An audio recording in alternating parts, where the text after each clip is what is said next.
origen esto era un jardín almohade, un jardín del periodo de Aruyaku-Yusu, que tenía 2 niveles. Jardín que se cubre con un andén apoyado sobre una nervadura gótica extraordinaria que se realiza en el periodo de Alfonso Guillermo.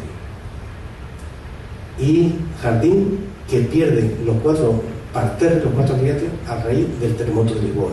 Entonces se maciza y queda todo como un subterráneo, como un sótano.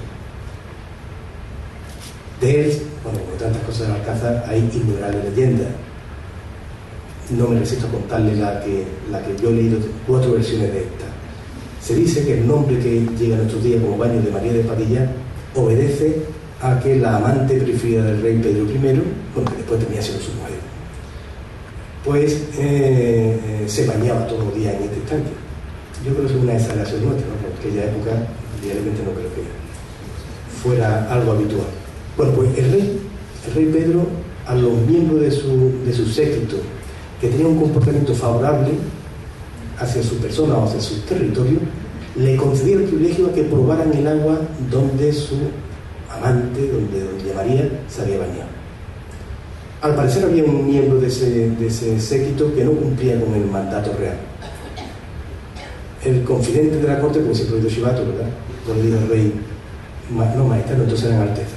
Alteza, que fulano no aprobó el agua donde se ha bañado doña María. Y en efecto, el rey Pedro al día siguiente lo estuvo observando desde sus aposentos, y el individuo iba en la fila, y a la hora de coger el cuenco para probar el agua, se hizo el distraído y pasó de largo. Entonces el rey lo mandó a llamar y le espetó cómo tenía el atrevimiento de renunciar a un privilegio que otro da. El otro dijo: Alteza, créame que lo siento, me encantaría poderlo hacer, pero no puedo. No puedo porque yo habitualmente, cuando pruebo la salsa, se me antoja la perdiz. Leyendas, de alguna forma, y muchas que me han tocado vivir, que evidentemente no las voy a contar ni la haré nunca. Pero todo eso forma parte de este otro patrimonio, del patrimonio inmaterial, del patrimonio no tangible, el origen de esta Alcázar, que llega a estos espacios también. Por eso digo que en el Alcázar no solamente hay patrimonio material o patrimonio tangible. La casa tiene otro patrimonio, que es el valor de lo entrañable, que es el valor no solamente científico o histórico, que lo tiene en gran medida, sino el valor de las sensaciones, el valor de las percepciones, el valor que nos ofrece unos jardines, como he dicho antes, que abarcan unas 7 hectáreas. Si bien son espacios que están inscritos en la lista de Patrimonio de la Humanidad, están los palacios y los jardines, pero que los jardines no corresponden ni al periodo inicial, ni muchísimo menos. Los jardines son la transformación de las huertas alcazareñas que se han ido produciendo a través de las distintas centurias, siempre desde el lugar más próximo al palacio, que era una serie de patios que se reunían a modo de cinturón, donde el concepto del hábitat era como el jardín era otra estancia de la casa, pero sin techo, lo para nosotros un patio. Es decir, dotado del factor que hoy día nosotros no le aplicamos a la arquitectura, el factor aromático. En definitiva, eran patios con jardines, damas de noche y poco más. Hoy, este jardín que estamos mostrando en la imagen de 1859, con este tiene poco que ver, pero forma parte del patrimonio. Nosotros hemos tenido siempre muy presente, a la hora de plantearnos la restauración de los jardines del Alcázar, los 4 preceptos que ya se marcaron en la Carta Internacional del Jardín Histórico en Florencia, que dice: fidelidad al origen, valor del tiempo, valor de los añadidos y eliminación de las disidencias. Lo que no encaja, lo que estriba, fuera. Ese ha sido un poco el objeto. Para ello ha habido que elaborar un proyecto de jardín a través de un plan que hizo la paisajista Consuelo Martínez Correchea. Y para nosotros ha sido nuestro PO, nuestro plan general. Y hemos ido intentando mantener en esa misma línea. De tal manera que había plantas que nunca tenían que haberse puesto, pero tienen un valor que el tiempo le ha ido dando. Y no se van a quitar esas plantas, pero sí se sabe que si se desaparece, no se van a volver a plantar elementos como lo que hay. Les comentaba a ustedes que se reúne de todas las etapas. Ha habido una transformación de huertas a jardines. El último trozo de la huerta que se transformó en jardín es el que tienen ustedes en la pantalla, el Jardín de los Poetas, que diseñara el recordado Joaquín Romero Muruña. Este jardín se hace en 1958-1961 aproximadamente. Es un jardín melancólico, como es, un jardín muy formalista, incluso reutilizando muchos elementos procedentes de otros monumentos. Concretamente la fuente que está en el centro procede de un convento de San Lucas la Mayor.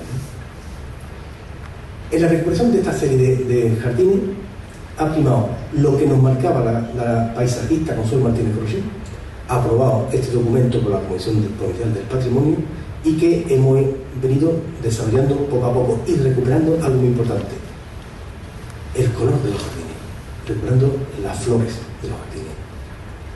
También se han ido recuperando elementos que identificaban el sentir de aquellos cortesanos, de aquellos maestros de obra que trabajaban para aquella época, en el sentido no solamente de mantener el factor romántico, sino de incorporar pues este grotesco que es muy marianista, de incorporar o recuperar, mejor dicho, estas conexiones visuales de un jardín a otro, esa sensualidad que tuvieron los jardines de Alcázar y que creemos que hoy día se ha mantenido. Pero para ello, esa es la parte poética, pero hace falta el día a día, el mantenimiento, ese conjunto de operaciones, trabajos menores pero continuos, que son los que permiten el poder alcanzar estos objetivos y poder rescatar estos diseños. No es que esta planta tenga gran valor, me estoy refiriendo a un ciprés que se situó al lado de la Puerta Marchena en el año 1920, en la misma corriente que se produce en la Exposición Iberoamericana, pues una parte de la huerta del Retiro de la casa se transforma en el jardín del Marqués de la Reina Inclán, amigo personal del rey Alfonso XIII, el primer comisario rey de turismo que hubo en España, y que ese ciprés pues se habían plantado un par de bugambillas que en su desarrollo lo estaban asfixiando y el ciprés estaba muriéndose. Repito, son plantas comunes, pero que ya tienen un valor, el valor histórico de ese elemento.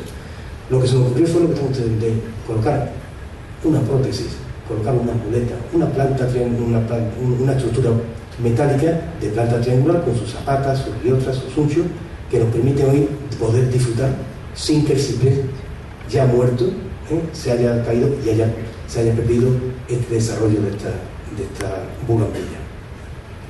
Especialmente quiero referirme a esta imagen porque ha sido la que he elegido en la portada de mi libro que saldrá próximamente, Real Alcázar de Sevilla, 1990-2008. Creo que es una imagen que pretende dar el sentido de esta sociedad que tiene con el patrimonio. No el sentido de la recreación, sino de la vida, del uso, de lo que creemos que debe ser patrimonio de la humanidad. No la contemplación de elementos que, por muy importante que sean sus valores históricos o artísticos o sus valores científicos, sino también el uso de ese valor de la contemporaneidad que antes hacía referencia. Pero para llegar a él, para tomar esas decisiones, hay que conocer. Y ya lo dice la Carta de Restauro de Varsovia, cuando indica toda obra de restauración lleva implícito un proceso de investigación. No se puede trabajar en un monumento, aunque no parezca que precisa una serie de medidas o de elementos, sin haber investigado antes qué es lo que hay detrás, cuántas capas de cal o de arregla, o qué transformaciones ha habido desde los muros hasta de las bóvedas, el elemento constructivo del sistema.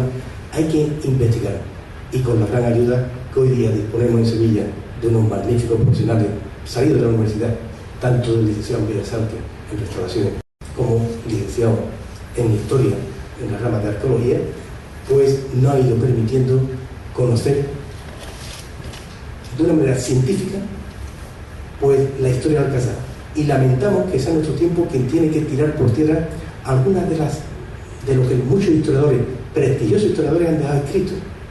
Realmente lo lamentamos, pero no podemos rendirnos ante la evidencia que los arqueólogos nos están trasladando. Lo he dicho antes, el Alcázar no es del siglo X, el Alcázar es del siglo XI. El Alcázar, además, cuando realizamos la obra de la excavación del patio de la Doncella, pues pudimos apreciar en las excavaciones que se hicieron que Pedro I no